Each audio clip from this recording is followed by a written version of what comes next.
Today on the Pitchbook Podcast, we have relief pitcher Kirk Welch pitching the Four Agreements.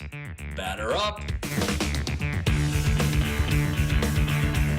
Well, we're excited to have our first relief pitcher. So on the podcast, a relief pitcher comes in from our team. Matt and I, we usually pitch each week. The relief pitcher comes in to relieve us, but also to or start throwing better pitches. You get to the sixth, seventh inning, and you're just hammered. You're tired. You've thrown however many pitches, 60, 70 pitches, and you're done. And the relief pitcher comes in to save the game. So we're excited today to have Kirk Welch with us. Kirk is someone I've known for, I want to say over 20 years. It's been a long time, and I've known him personally and just am really excited. He is an avid reader, things that aren't just pertaining to his field or his career, but outside of that, in a very balanced mind. So I'm excited to hear Kirk's pitch today. So Kirk, with that, maybe share with us the book you're going to pitch. Give us a little bit of background. Tell us how you found the book and tell us a little bit about it. Yeah, thanks, Zach. I think you've set unrealistic expectations for me. Always. No, I appreciate that. Very kind. And the book that I was wanting to discuss today is called The Four Agreements. It's what's called a Toltec wisdom book. So the Toltec is a Mexican people that were essentially the keepers of ancient wisdom.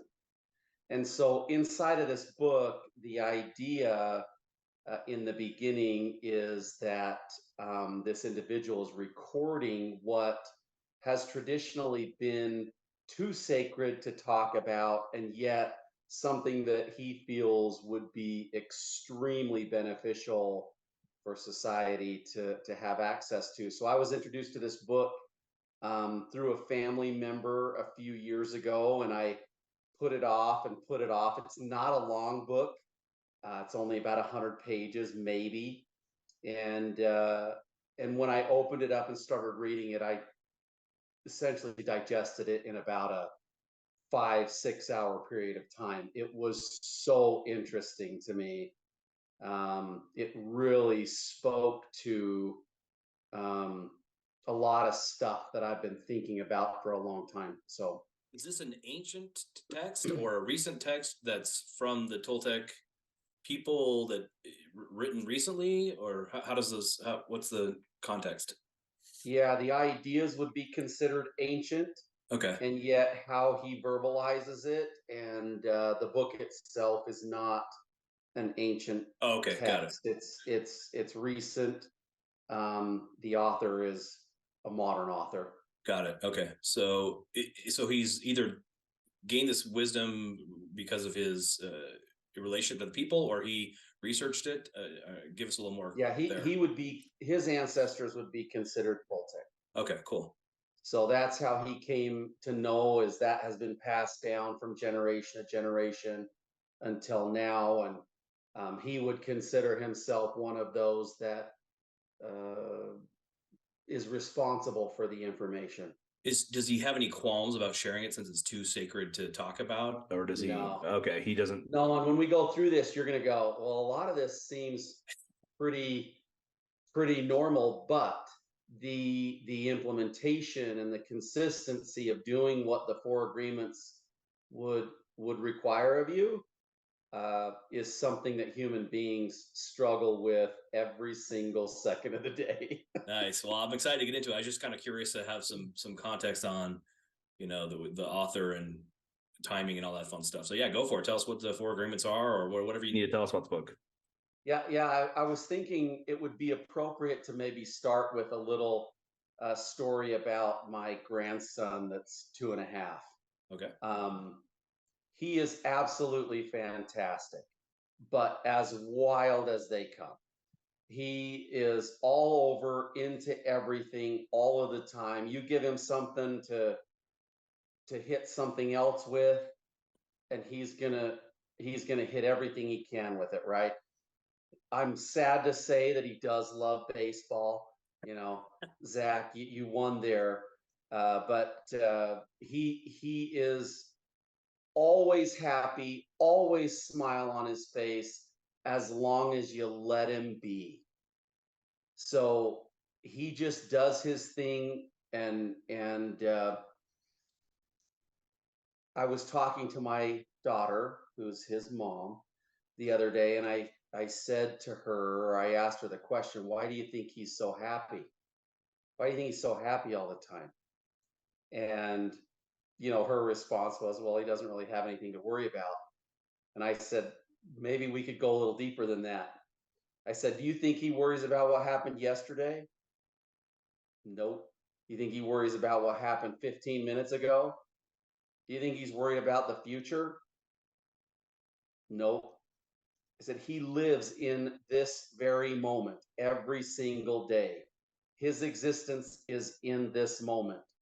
And to a great degree, that's what this book's about. The book discusses the idea that from a very young age, we are domesticated as human beings. We're taught to live a certain way and adhere to certain rules and certain what he calls societal agreements. He even goes as far as saying that each of us have constructed this dream and largely live inside of our heads. So all day, every day, we're somewhere else. I would say we're anywhere but in the moment. So we're worried about past traumas. We're worried about past situations. We're worried about past mistakes. We're worried about what's going to happen in the future, all at the cost of living for real in the moment that we're actually existing in. And so the four agreements are in place as what he would call an ancient wisdom to help us essentially be more in the moment than living with anger about the past or regret about the past or anxiety or fear about the future. So that's the premise of the book. So this is Don Miguel Ruiz is the author. And why do you think we do that as humans? Why do we live in the past or focus on the future? Because you could be on vacation in the happiest place in the world and be stressed about work. What's going on at the office, or when I get back, I have to kind of jump back in. Why do you think humans are not more wired to live in the present, but are either in the past or in the future? Well, I think when human beings come out of the womb, they're absolutely wired to live in the present, right? But as we age, as we gain experience, as we are conditioned to think a certain way or to believe a certain way,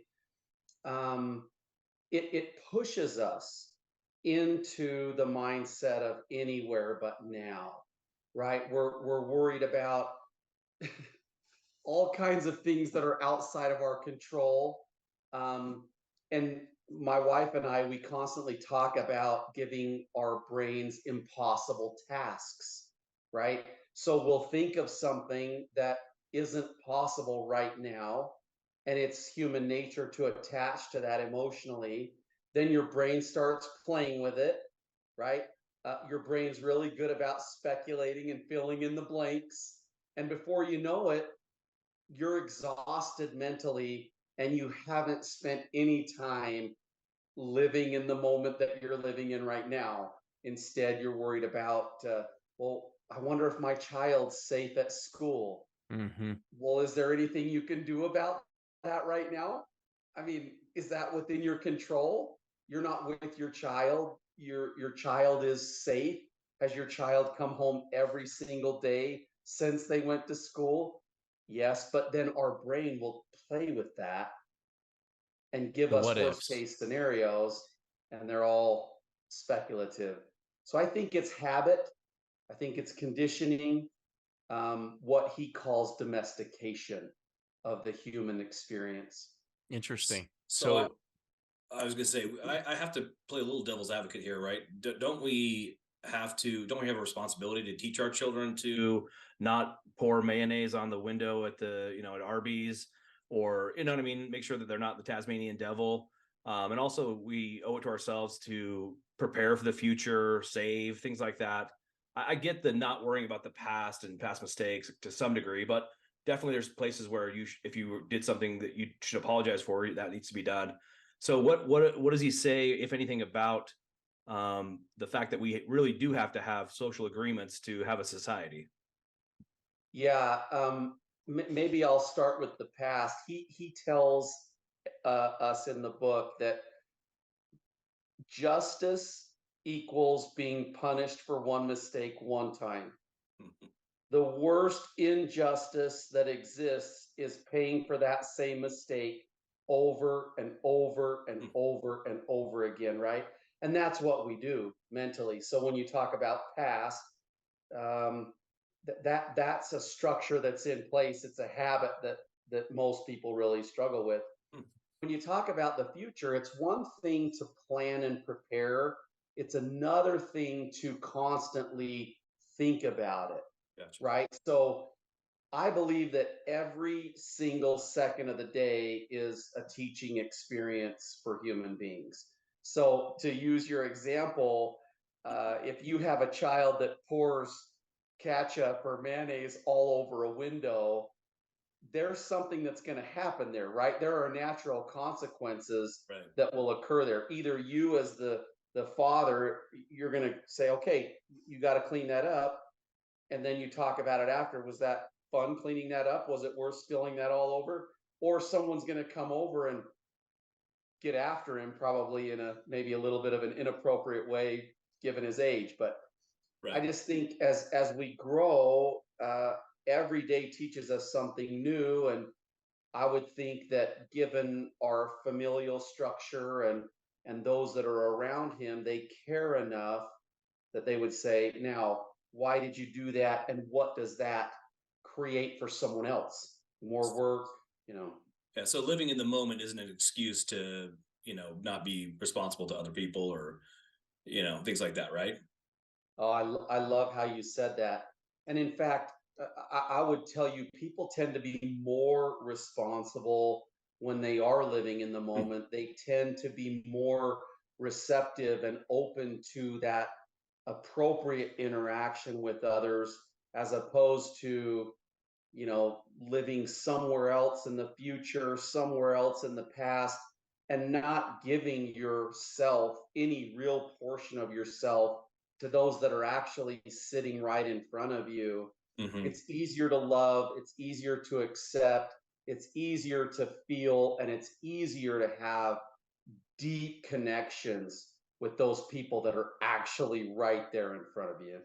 Yeah, I always give my full attention to my wife when I have my phone in my hand, and she Yeah. never gets mad about me looking at a text or anything like that. So I know exactly what you're talking about. I've pretty much perfected this. Yeah, I perfected it. So moving on. I'm just kidding. That's great. Yeah, exactly. You're like, hey, this is easy. This It does make a lot of sense, because there are times when I get distracted quite a bit, and I'm obviously joking about that.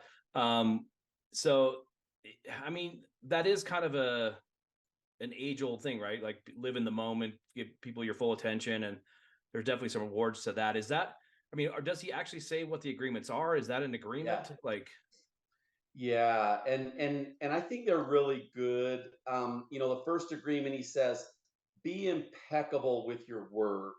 And I don't think he's talking about us lying to other people. I think the vast majority of what he's talking about is us lying to ourselves. Human beings are incredibly good at lying to themselves about what their desire might be. And then you look at their actions and it has nothing to do with what they say their goal is, or what their whatever it is. So be impeccable with your word is the first agreement. Second agreement is don't take anything personally. He even gives an example of someone coming up and saying, you're stupid. And they don't even know you. And yet, what do? We We internalize attach to it. that comment, and then we say, "Am I stupid? I am stupid." And we start to play with it in our head. And before you know it, we've taken a comment very personally. And who's it messing with? Who's it hurting the most? It's not the individual that said it. It's the person that just allows it to build and grow and fester inside. And before you know it, you're in a terrible emotional situation, all because someone said two words to you. And he says, the problem isn't with you, the problem is with them. So don't take anything personally. They don't know you, they don't know your background, they don't know your belief system. What if it is someone that knows you and says something like that, or not necessarily like that, but it offends you or whatever? Yeah, I mean, each situation's tough. And when somebody close to you maybe says something hurtful, um, that that can be difficult to maybe keep from attaching to. But at the same time, I think communication and ensuring that they maybe starting from a position of good faith. Maybe they're in a bad mood. Maybe Right. they had something happen. Maybe there's a misunderstanding. Somebody said something to them that made them think you were stupid, Right. and it just needs to be clarified. So not taking offense, but allowing for space to resolve the issue Hmm. is probably the best approach to not take things personally. Right. Take maybe the emotion out of it, and then see if there's some real facts that are true or not, and you can kind of discard it from there, or take them into account and make behavior changes. Zach, you were going to say something? I was just, thinking through that in the day that we live in. That's not an easy thing to do. People are very reactive, internalize things really quickly. I was just thinking, if you have the mindset that people are generally good, are generally not after you, trying to take you down, but remember that people do get emotional, they get tired, they get hungry, and will make comments or say things in the moment. Um, it's helpful to take that that time to kind of back away from the situation, think about it a little bit more, and not become too overly emotional in your response. Does he Yeah. give application, like, how, I mean, being impeccable with your word, that's the agreement? Are there applications or like daily things you do, meditation or? I don't know that this book is maybe that advanced when it comes to next steps after, but I always ask questions. You know, is that true? When I say something, do I match my words with action? And I think even that step for human beings, they'll see, unfortunately, that we talk a lot, and we promise a lot, and we believe that we're going to do a lot, and then in the end, words don't match action. So being impeccable with your word essentially is have your words match your actions. And if the actions aren't there, words need to change. Make sure that those two things match up. And kids pick up on that. Yes. I've noticed as a dad, if you promise something either to correct or something for Christmas, they follow up. I mean, kids pick up on that pretty quickly as a parent. So It's easy to see who's a hypocrite, really, right? Do as I say, not as I do. It's actually, yeah. But I love the fact that you're not just talking about keeping your word with other people, because if you don't keep it with yourself, you're gonna have a harder time keeping it with other people anyway. And I love it. It's like I'm gonna go to the gym, and then you never go, and you're not really being honest with yourself and keeping your word. So it's cool. I like it. so I'll give you an example of this. I was doing keto really well for, it was like 2 or 3 years. I was impeccable with myself. And then I learned about net carbs from somebody, and I started going down this net carb path. And I thought, oh, this has net carbs. It's got carbs, but I don't know how the biology works. But I started to like slide, and I thought, well, I'm still doing keto kind of. And then I just kind of came off of it. But in my head, I was thinking I'm still doing it, but I wasn't doing it. And my body, is responding to that. But when you get back to doing it and being consistent, it changes the outcome, I guess, or the consequences. So that's a great, I like that. But what are the other two agreements? So the third agreement is don't make assumptions. So that was one that, again, in our head, our brains, and I'm a brain guy, I love how the brain works. But it's interesting to listen to the words that are used in your mind when they fill in the blanks. And it's mostly about other people and situations that you don't have the details for. So we make assumptions all day, every day, and it's sad, but human beings mostly make negative assumptions about people, and you have to retrain yourself to not do that. So number 3 is don't make assumptions. In other words, don't speculate in your brain about what might be, and that's a tough one. And then the last one, Zach, I almost feel like you had this one going in your comment. It's always do your best. And your best isn't the same at every second of the day. So if you're hungry, your best is going to be different than if you weren't. If you're tired, your best is going to be different than if you were well rested. And the idea of kind of giving yourself space to be a human being and not to beat yourself up over the fact that your best yesterday might not be the same best today. Tomorrow might be better than today and yesterday, but your best is that's it. That there is nothing else, and you have to be satisfied with what you've done and the effort you've given based on all kinds of different factors that are out there that makes that variable instead of fixed. I love that. And you're just competing against yourself. Yes.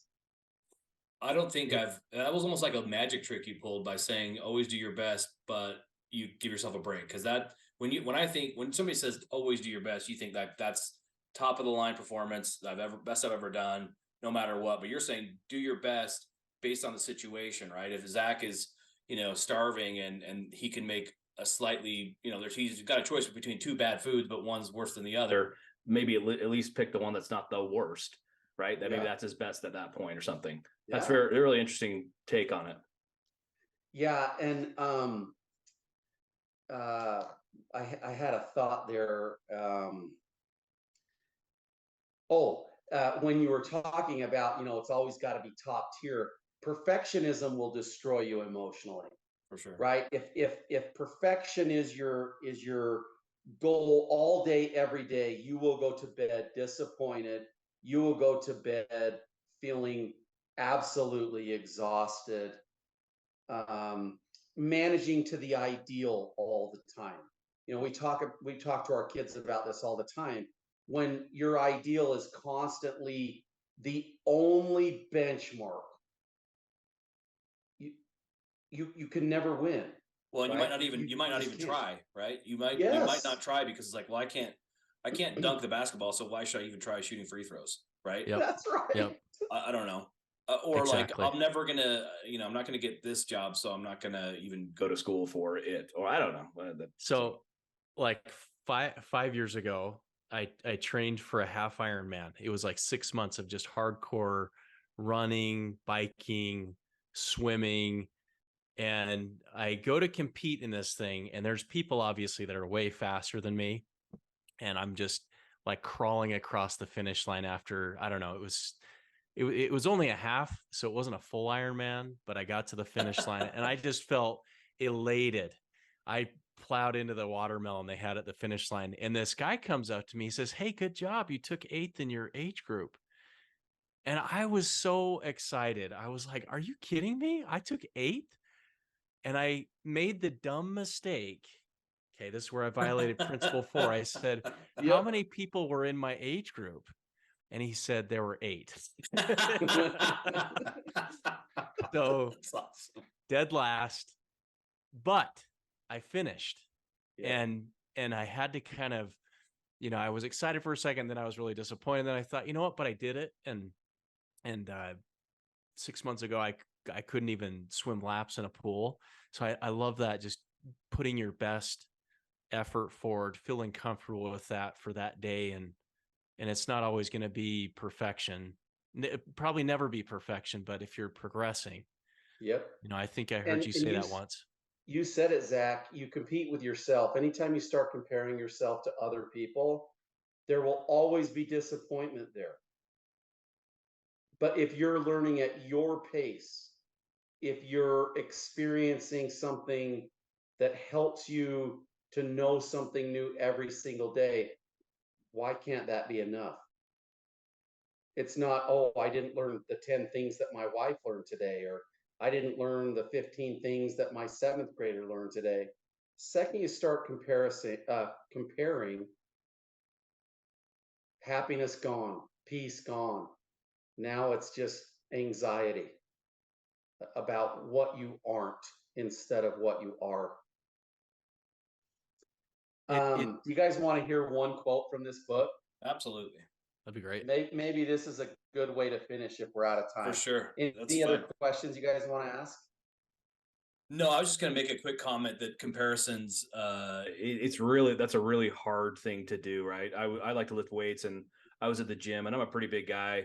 And this guy, we were both using the leg machine, and this guy who was like a little twig was putting up, he had like 20 plates on each side on this leg machine. Oh my! I had like 3, and I'm like 3 times the size of you, and you're killing me. It was unbelievable. So you just can't compare yourself to somebody else. What I found is that if you actually, and this maybe goes for what Zach was talking about, is that it boils down, and this is kind of a pain, I'm not very good at this, is tracking your own progress. Like if Zach said, hey, I got this time on my half, whatever it was, Ironman, I'm going to try to beat that, right? Then he could be happy with his results, knowing that he's kind of tracked and only comparing against himself and not the other 8 competitors. So yeah, well, but anything else, Zach, or you want to finish up with this quote? Zach, you got anything else? Well, I just wanted to recap. So it's be impeccable with your word is the first agreement. The second agreement. Don't take anything personally. Don't take anything personally. No assumptions. Don't make assumptions. Do your best.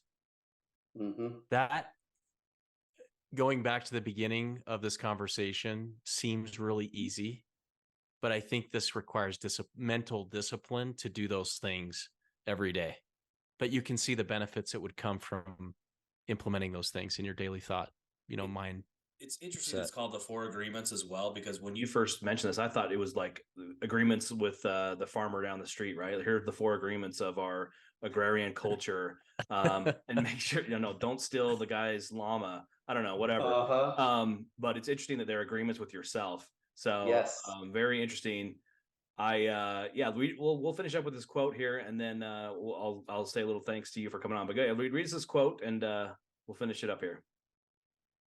All right. It says, we have memories of long ago when we used to be free and when we loved being free, but we have forgotten what freedom really means. If we see a child who is 2 or 3, perhaps 4 years old, we find a free human. Why is this human free? Because this human does whatever he or she wants to do. The human is completely wild, just like a flower, a tree, or an animal that has not been domesticated, wild. And if we observe humans who are 2 years old, we find that most of the time, these humans have a big smile on their face and they're having fun. They are exploring the world. They are not afraid to play. They are not afraid when they're hurt, when they are hungry. Oh, I'm sorry. It says they are afraid. He uses the word afraid. I think it's an interesting word that he uses, but he says they are afraid when they are hurt, when they are hungry, when some of their needs are not met. But they don't worry about the past. They don't care about the future and only live in the present moment. So, we talk a lot about throughout life becoming as a little child. And without getting religious about that, this is the essence of being a child, living free, living wild, living in the moment. Doesn't mean that we're irresponsible. It doesn't mean that we are out to make life difficult for others. But when you live free and you have that smile on your face, uh, it it spreads. It's contagious. It's easier to love people. It's easier to accept people. It's easier to include people. And you look at a 2, 3, and 4-year-old. It's a rarity that they are exclusive. Instead, they're inclusive. Huh. So I Great thought that would point. be a good way to end. So again, the book is called The Four Agreements, and tell me the author again. It's Don Miguel Ruiz. Don Miguel Ruiz. It's a very short book, you said, pretty easily digestible. One of the things, a couple things that we do here, Kirk, is we give it a rating. Is it a single, a double, a triple, a home run, a grand slam? What would you rate the book? Definitely a solid triple. Okay. Very good. I'm surprised to hear that. I thought you'd maybe go higher than that. We'll have to have you back on when you bring on a home run here. Well, That's unbelievable. This is kind of the beginner's guide to what we've talked about today. There are some other books that are the university or graduate version of Gotcha. it, and they're really good. Very good. Well, we appreciate you coming on so much. Thank you. What would you I guess we kind of talked about this, but what have you tried to apply? Is there one that particular, or one we always try to apply it to our lives, right? Because knowledge is power only if you actually do something with that knowledge. What are you going to apply or tried to apply? I think the biggest takeaway from this book is we should live in an environment where everybody is a part of us, not us versus them. And in today's world, unfortunately, there are way too many us versus them discussions, way too many comparison based discussions, judgmental discussions. And as I've read through this type of book, I've read a number of them. The biggest thing that stands out for me is everybody should be a part of we or us, and not us versus them. Love it. That's really awesome. Really appreciate you coming on, Kirk. Thanks for so having me. much. And I just want to close this out. Thanks so much for everybody that listens. Please hop on, subscribe, like, send it to your friends, make them listen, and then give us a 5-star rating. We'll get the word out. Huge thank you to Deja Vega for allowing us to use their music. It's fantastic. That's all we have for now, guys. Have a good one.